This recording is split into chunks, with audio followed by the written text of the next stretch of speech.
I will pull the veil off this guitar. It used to be a mystery to me, at least. When I first got it, I made a video and I talked about what I thought it was, and I asked you guys for help on identifying what kind of model this Greco, vintage Greco, I would say it's vintage. It's from around 1989 to 90. Isn't that called vintage? I will say this. It looks, if you look at the nice patina on the wear on this guitar, it looks vintage at least. All right, so let's start with the things that I was a bit curious about. I was curious about the model, and I've now learned that it's most likely a EG 59 to 60. But there is a thing with this, that it is made in the Tokai factory, because Greco had a large demand that they couldn't match, and that they got help from the guys at Tokai. And so it's basically what I've learned. It's a, let's see here, it's a Tokai LS60, and it has Greco brand pickups. So regarding the pickups, I've learned that they are PAF style, but they are probably a Greco brand, but not made of Greco themselves. Either a KO made pickup or a Tokai MK2. Brian Carter, my good friend in Scotland, he has sent me a picture of his pickups that are in his Tokai. So the pickups in his guitar looks identical to mine, at least from the flip side. And he says that they are Tokai MK2, and they are made in what he says the Kato factory. So I tried to find that on the net, but the closest I get is the KO factory. So maybe that is the name of the factory, KO. It's very hard to know how you should pronounce these Japanese words, but I'll stick with that. And thanks to a guy called Alan V, he says that they are Screamin PAFs from Fujigen. But what I've seen from those online, that there are labels underneath here, but there are no labels on mine. So, but they could of course have been scraped off or worn off, I don't know. So it's one of those, I guess, because they look very similar, both of these brands.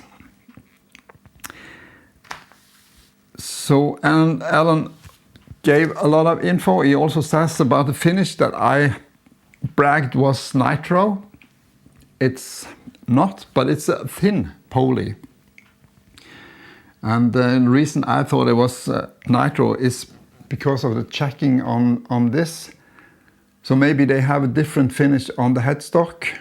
But this, I can see that the finish on here probably is poly, but thin, as he says.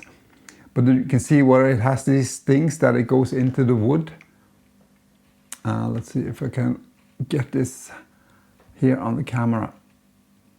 Someone more familiar with these lacquer or finishes would tell immediately, of course. But I will take his word for it. It's probably a thin poly. There was one more comment on my last video that has shed a bit of light on this guitar, and it's Valleywood Studios. They say that a sign of a Tokai is an offset tenon towards the bass side, which this guitar has. So all these things combined leads me to this as a Tokai-made Greco. Makes sense. So what I've done to it since the last video, not much really, but I have tended a bit to some of the frets that were a bit high. So I checked them with my fret rocker, and I took down some of the ones that were making a problem. Not much problem, that is, but enough that it bothered me a bit, so I tended to it. I might end up doing a total refret on this guitar, because it is They are a bit low, these frets, but I think that's also how they are supposed to be from this period. If this is a 59 to 60s guitar, I've had some custom shop, at least the 60s and the 58, and they all had these low vintage frets. So I guess if I should refret it, I should stick with that, of course, but maybe increase them a bit in height. But I will play it now for a while, and because it seems to be fine now. So I'll just have to check it for a while.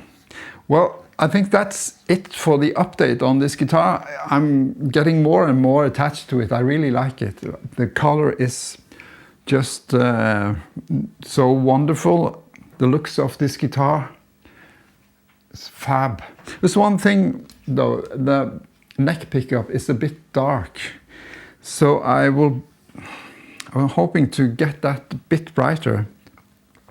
I wonder if any one of you have tried this. This has been on my mind for a while, is to flip the neck pickup so that the pole pieces comes closer to the bridge. So my idea here is that if you bring these pole pieces which pick up the sound from this side and you flip them like Peter Green did, not to get out of phase but to get more treble. So I imagine that they might be a bit brighter if they are turned and comes closer to the bridge. Let me hear your thoughts about that. It's a very easy thing to try out, of course, but I won't do it in this video, but I might just try that. All right, so I will play it now, and thanks for watching. Hope to see you in my next video. Bye for now.